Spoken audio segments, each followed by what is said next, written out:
right here. What do you or what did you want President Zelensky to do with regard to Joe and Hunter Biden? If you look at what he said, okay, and he brought it up. I think he brought up the name Rudy Giuliani. What I want is the following, and I've said this loud and clear. We have our ambassadors here. We have Mike Pence here. Why are we the only ones that give the big money to the Ukraine? We give money to Ukraine, and it's bothered me from day one, and you have plenty of people just here. I say, how come it's always the United States that gets ripped? Frankly, Ukraine, we want to help them. And I do like the new president. You know why I like him? Because he was honest. Because he said there was no pressure at all exerted on me, meaning him, by the President of the United States. He said it. By the way, that one sentence should stop this. But he said there was no pressure exerted. But you don't have to ask him. All you have to do is read the transcript, read the telephone call. But what I was having a problem with are two things. Number one, Ukraine is known before him for tremendous corruption. Tremendous. More than just about any country in the world. In fact, they're rated one of the most corrupt countries in the world. And I don't like giving money to a country that's that corrupt. Number two, you don't like I said, money. Excuse me. Number two, I said the following. And I said this loud and clear to everybody. And in fact, Rob Portman backed me up. And there's nobody more honorable than Rob Portman of Ohio. Because he called up, please let the money go. I said, Rob, I hate being the country that's always giving money when Ukraine helps Europe and the European countries far more than they help us. They're like a wall between Russia and Europe. They're like a wall. They're a big, wide, beautiful wall. And he said, you know what, but it's important. And in fact, he came out and he said that. That was my only reason. Because I don't like being the sucker country. We were the sucker country for years and years. We're not the sucker country anymore. But I gave the money because Rob Portman and others called me and asked. But I don't like to be the sucker. And European countries are helped far more than we are. And those countries should pay more to help Ukraine. Ask a question, please. Thank you, sir. What about Mr. Biden? What did you want about Biden? What did you want him to look into on Biden? Look, Biden and his son are stone cold crooked. And you know it. His son walks out with millions of dollars. The kid knows nothing. You know it, and so do we. Go ahead, ask a question. But the question, sir, was what did you want President Zelensky to do about Vice President Biden and his son Hunter? Are you talking to me? Yeah, it was just a follow-up of what I just asked you, sir. Listen, you ready? We have the President of Finland. Ask him a question. I have one for him. I just wanted to follow up on the one that I asked you, which was, did you hear what me? did you want Did you hear me? Yes, ask sir. him a question. I will. But I've given you a long answer. Ask this gentleman a question. Don't be rude. No, sir, I don't want to be rude. I just wanted you to have a chance to answer the question that I asked you. I've answered everything. It's a whole hoax. And you know who's playing into the hoax? People like you and the fake news media that we have in this country. And I say in many cases, the corrupt media, because you're corrupt. Much of the media in this country is not just fake, it's corrupt. And you have some very fine people, too. Great journalists, great reporters. But to a large extent, it's corrupt and it's fake. Ask the President of Finland a question, please. Okay, I'll move on now.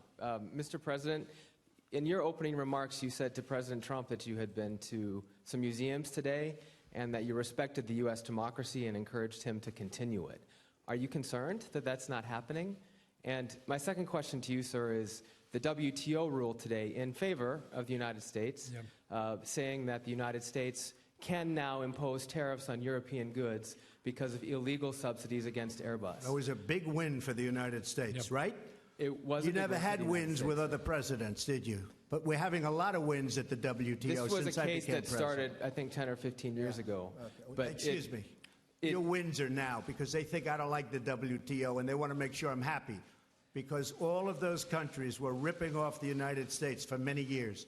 They know that I'm wise to it. We've had a lot of wins. This was a $7 billion win. Not bad. But I think the question is for me. So the question, sir, is if you're concerned that the president will impose those tariffs and the effect that that may have on the economy. Yes, first of all, when I referred to your democracy, I just wanted to tell that I'm impressed what American people have gained during these decades, hundreds of years, building up a very impressive democracy. So keep it going on. To WTO, I have a lot of respect to multilateralism and to international institutions. So WTO has given now a decision which is, well, quite tough with Europe. But I just say that the WTO has said its opinion, and that's that. And I just want to finish by saying it's an honor to be with the President of Finland. He's done a fantastic job, very popular, beloved over in Finland. The WTO has been much better to us since I've been president because they understand they can't get away with what they've been getting away with for so many years, which is ripping off the United States.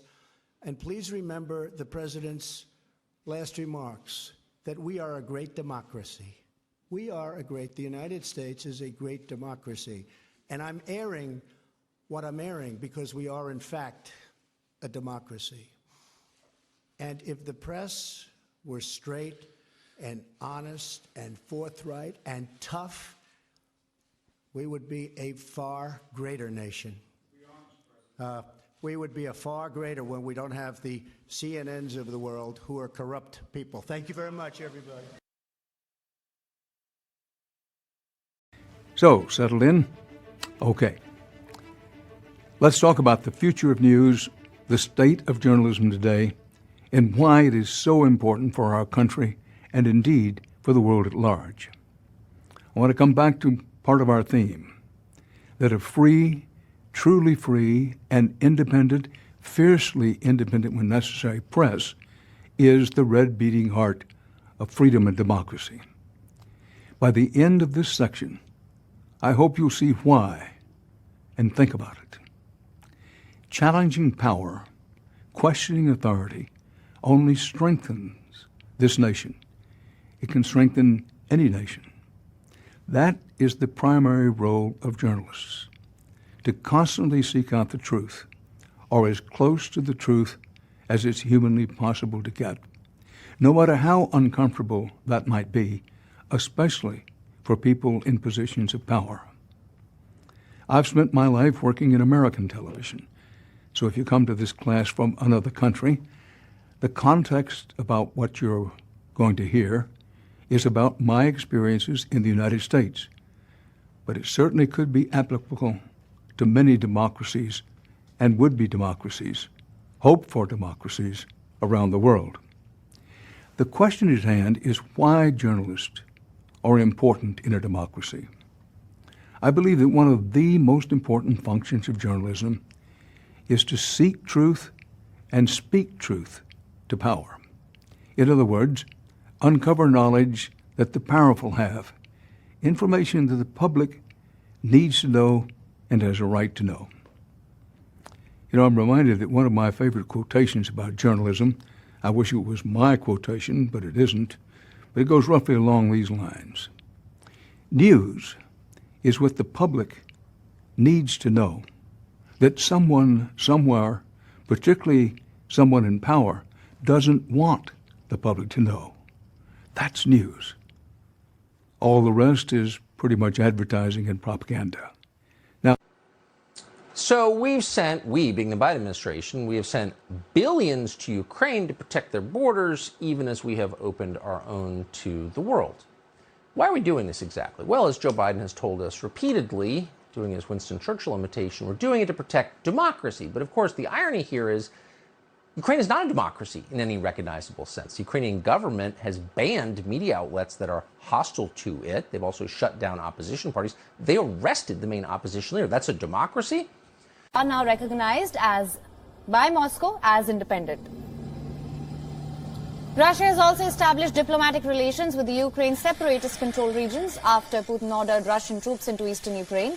Latest satellite imagery shows new deployments of Russian troops near the border of northeastern Ukraine. Soldiers and equipment have been established in areas less than 20 kilometers from the border with Ukraine. More than 100 military vehicles and dozens of troops' tents can be seen in southern Belarus near the Ukrainian border as well. New military activity comes after Putin called for the demilitarization of Ukraine. Russia has in fact issued a series of provocative statements since recognizing the rebel regions. Putin has said that the crisis on Ukrainian-Russian border could be resolved if Kiev recognized Russia's sovereignty over Crimea. Putin has called for international recognition of Crimea as part of Russia. The Black Sea Peninsula was annexed by Moscow from Ukraine in 2014.